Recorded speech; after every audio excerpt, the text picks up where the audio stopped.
திருச்சிற்றம்பலம். தினம் ஒரு திருமந்திரம். திருச்சிற்றம்பலம். திருவழியாவது சிற்றம்பலத்தே குருவடி உள்ள கொனிக்கும் உருவே ஒரு அருவாவது முற்றுணர்ந்தோர்க்கு அருள் வழியாவதும் அவ்வழித்தானே. திருச்சிற்றம்பலம். திருவழியாவது சிற்றம்பலத்தை என்று தொடங்கும் பாடலை இப்பொழுது நாம் காண இருக்கிறோம். ஞானத்தை அடைவிக்கும் திருவழி எது? ஞானத்தை நாம் அடைய வேண்டும், அதற்கு ஒரு வழி வேண்டுமல்லவா? அந்த வழி எது? தலையின் முன் உள்ள வான்மண்டலத்தின் ஒளியின் உள்ளே ஒருவர் தியானிக்கும் வடிவமே அந்த திருவழியும் நன்னெறியும் ஆகும். தியானிக்கும் அந்த உருவம் மறைந்து அருவம் ஆகிவிடும். வான்மண்டலத்தின் ஒளியில் பொருந்தி ஞான நெறியில் நடப்பவருக்கு அதுவே அருள் வழியும் ஆகிவிடும். திருவழி என்பது என்ன? மோட்சத்தை அடையும் வழி. அது எப்படி இருக்கிறது? புனிதமான வழி, உண்மையான வழி. சிதம்பரம் என்று கூறப்படும் தில்லை கோவிலில் உள்ளது போன்ற, அதாவது ஞானாகாயத்தில் நம் உள்ளத்தின் நடுவில் உள்ள சிற்சபையில், சிதம்பரம் என்ன? சிற்சபை. அந்த சிற்சபையில் இறைவன் ஆட்கொள்ள வரும்போது எடுக்கும் ஞானாசிரியன் வடிவம் அல்லது அறிவொளி வடிவம் உள்ளே எப்போதும் கூத்தாடி கொண்டிருக்கும் நடராஜ பெருமானின் திருமேனியாகும். இதை ஐயாவரும் அறிந்து கொள்ள வேண்டும்.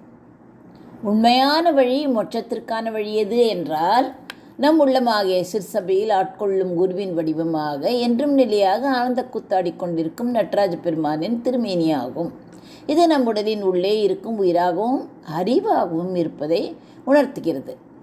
உருவமாக இருப்பதும் உருவம் இல்லாத அருவமாக இருப்பதும், உருவம் மற்றும் அருவம் இரண்டும் கலந்த திருவடிவமாக இருப்பதும், உண்மையை ஆராய்ந்து உள்ளம் ஒன்றி உணர்ந்த ஞானிகளுக்கு இறைவனின் பேரருளை பெறும் வழி மேலே சொன்ன உள்ளே குனிக்கும். குனிக்கும் என்றால் என்ன? நடனமிடும் அந்த நடராஜனின் திருமேனியே ஆகும்.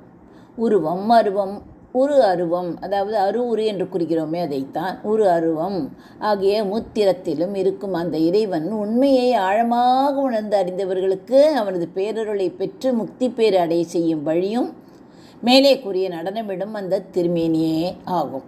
நம் உள்ளத்துக்குள்ளே இருக்கும் ஒளியே குரு வடிவமாக விளங்குகிறது, நடராஜ பெருமானின் வடிவமாகவும் இருக்கிறது.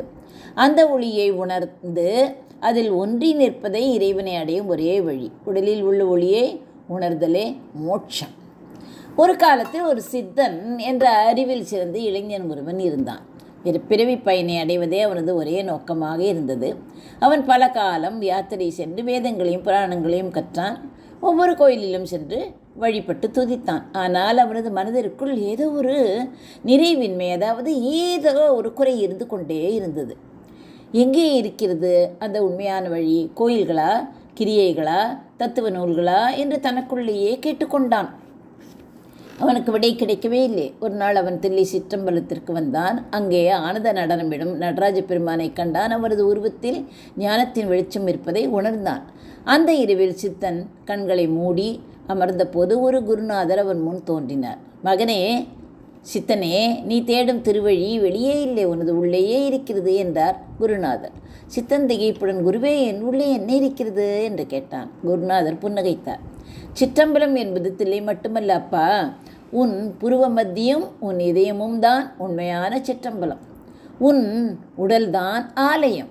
உனக்கு ஞானத்தை தர வரும் குருவின் வடிவம், அதாவது அறிவு ஒளியின் வடிவம் உள்ளே எப்போதும் கூத்தாடி கொண்டிருக்கிறது. அதுவே உள்ளா குனிக்கும் உருவம் நடராஜ பெருமான். நீ நடராஜரை பார்த்தாய் அல்லவா? அது உருவம். ஆனால் உற்று உணர்ந்து உள்ளே போகும்போது அந்த உருவம் மறைந்து விடுகிறது. எல்லாமாயிருக்கும் பேரொளியாக. பேரொளி எப்படி இருக்கிறது? உருவம் இருக்கிறதா? இல்லையே.